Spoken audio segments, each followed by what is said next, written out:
Olá, meu nome é Juan Branco, falo o nome do IPEP, que é o Instituto de Pesquisa em Psicanálise e Psicopatologia de Brasília. Estamos no dia 22 de maio de 2020. Eu quero falar aqui sobre o que está acontecendo no momento com essa coisa da epidemia, mas como a civilização está lidando com isso. Estou pensando particularmente na função da religião. De onde que eu trago isso?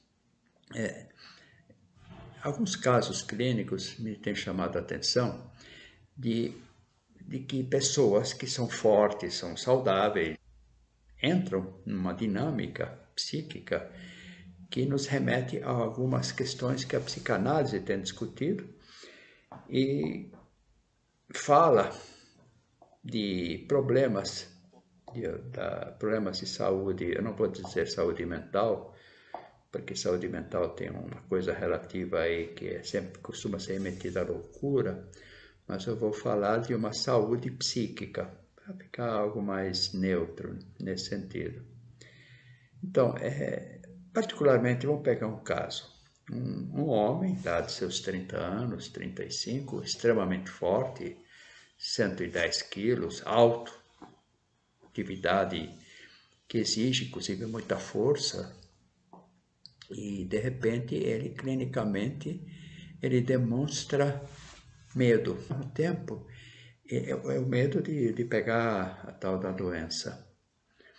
Quando ele é questionado se ele se vê como grupo de risco, ele fala sim por um problema gástrico qualquer, né?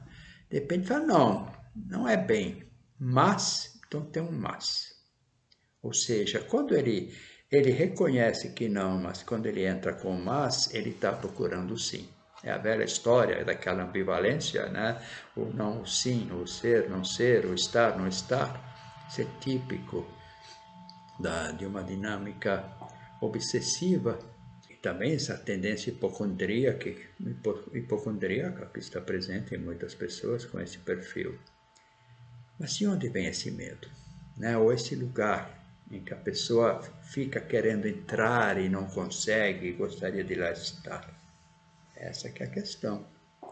A civilização foi estruturada a partir da família. O primeiro grupo é o grupo família. Então, todos conviviam ali. Isto foi sendo trazido por milênios. Atualmente, a família ela começou a ser colocada em xeque. Ela já não é respeitada como antes e também ela vem bem desagregada.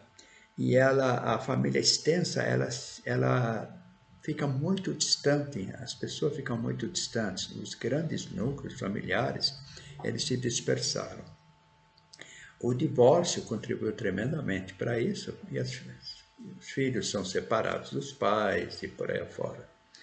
A coisa da globalização, isso já começou com as grandes viagens marítimas, mas recrudesceu com a globalização e com essa coisa de eliminação de fronteiras e esse uso da tecnologia para manter alguma comunicação e assim poder ficar distante, levou a uma desagregação muito importante do tecido social, do tecido familiar, eu vou dizer, do tecido comunitário.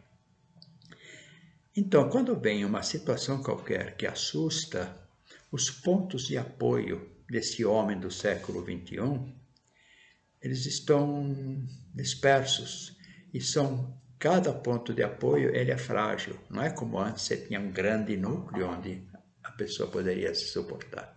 Agora não, ela vai ter que procurar pontos que estão desagregados. Deve estar mais difícil, então, encontrar aquilo que antes, quando a pessoa falava o lar, né, que no alemão é o Heimat, né, a casa, que inclusive é um termo que foi usado na psicanálise. Então, isto foi perdido. E agora, quando se procura a família, talvez se encontre uma mãe, talvez se encontre um pai, talvez se encontre um filho. É tudo muito reduzido. Bom, este é um panorama.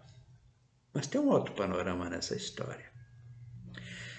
Antes existia também uma igreja organizada que servia para se chegar quando toda aquela estrutura familiar não conseguia dar conta das demandas daquele sujeito. Então, o sujeito, além de estar suportado pela família, ele se dirigia a uma igreja onde ele obtinha um suporte de um sacerdote, e não só do sacerdote, toda a comunidade ali em torno, e não somente isto.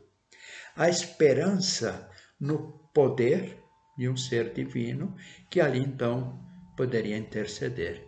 E os atos rituais, como uma missa, um culto para os protestantes, uma comunhão também nos católicos, e alguns outros atos rituais, podemos até colocar a confissão. A confissão sempre teve uma função também, mesmo podendo ter sido usada de modo perverso. Então, todos esses rituais ou esses procedimentos que ali existiam ajudavam a parar. Mas temos agora uma igreja que se esconde, um bispo ou um papa que proíbem missa, um Estado que proíbe comunhão, que proíbe as igrejas de abrirem. Daí, então, já não se tem a família e não se tem a igreja. A igreja já não tem os seus mártires.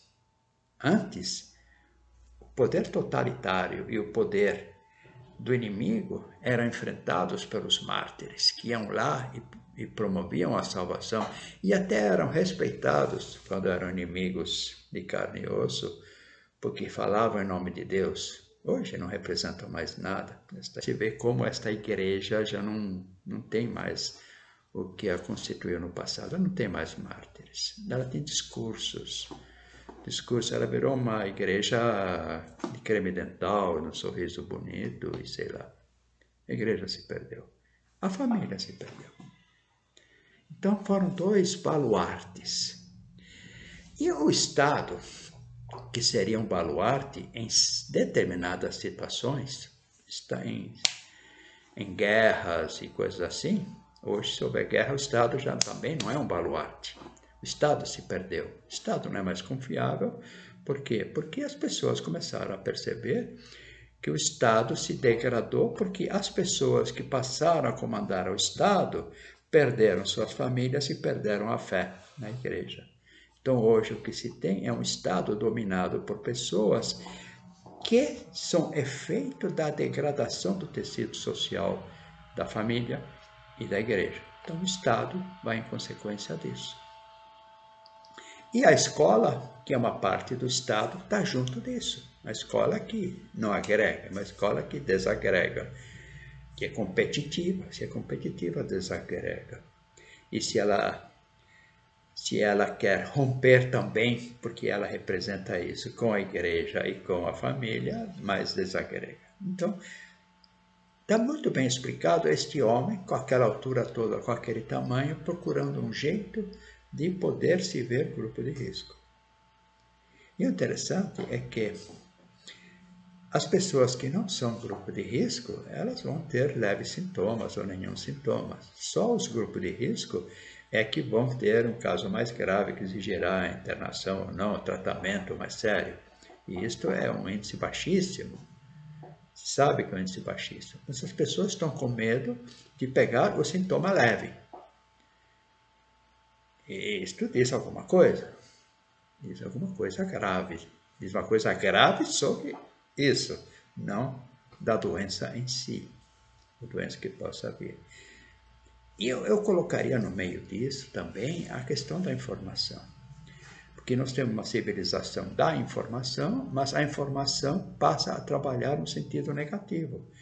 Porque a informação está ajudando este homem tão forte a se sentir frágil.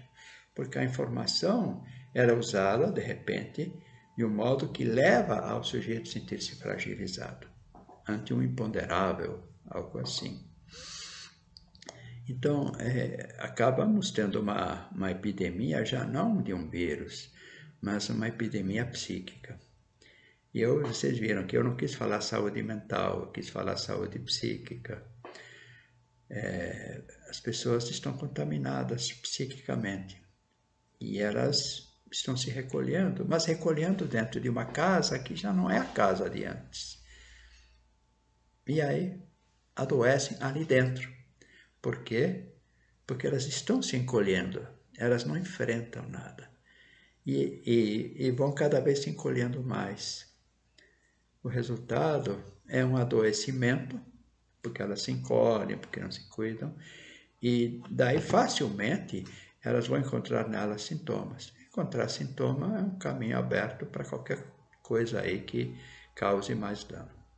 Então esse é o pequeno comentário que eu queria fazer hoje, tá? Espero ter contribuído com algumas reflexões. Nós aqui no IPEP, temos formação de psicanalista, fornecemos análise pessoal, supervisão para candidatos a analista. Temos projeto social para famílias, para adolescentes. Nosso site, psicanálise-IFEM. Então, psicanálise, IFEM, IPEP, ipepp.com. Então, façam contato com a gente. Nós, além de estarmos com todas essas programações de formação, temos aqui esses nossos vídeos, também queremos contribuir para a comunidade com os nossos projetos sociais. Procurem-nos. Estamos sempre aqui. Até uma próxima.